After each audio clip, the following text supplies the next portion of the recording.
आयचे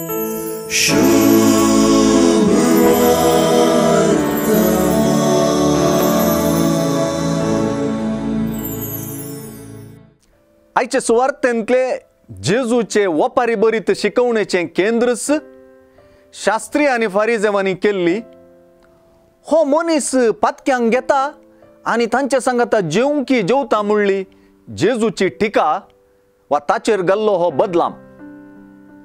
कित्याक तांचे प्रकार एका शिकोवणदारान पातक्या आनी सुंकांगारां संगी मेळचें वा बरसूंचें शिकोवणदाराक सोब दिना। तांकां एकडच्यान ही गिळूंक जायनासली उंडी तर आनी एकडच्यान जेजूचेर सूक मांडूंक एक कारण जालें। जेजून मात्र पातक्या आनी सुंकांगारांक सांगाता घेवन आपले मिसांव तांचे खातीरच म्हणून रुजू केलें। चुकून गेल्ल्या गवळ्याची वपार हे दिशेन दोन दारींची तालवार।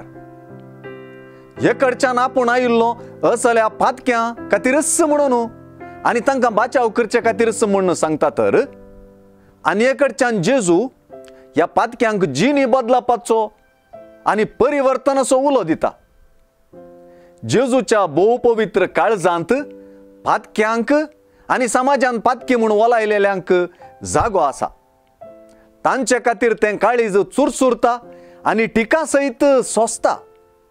तेच परी तें काळीज पातकी काळजांनी पश्चाताप पावून परिवर्तीत काळजां जावंकी आशेता।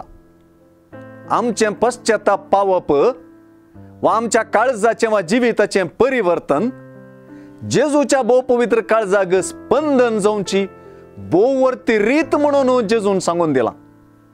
ह्या वरवीं दैवी काळजी संतोसता आनी चुकून गेल्ली शेळी गवळ्या खांदार संतोसता।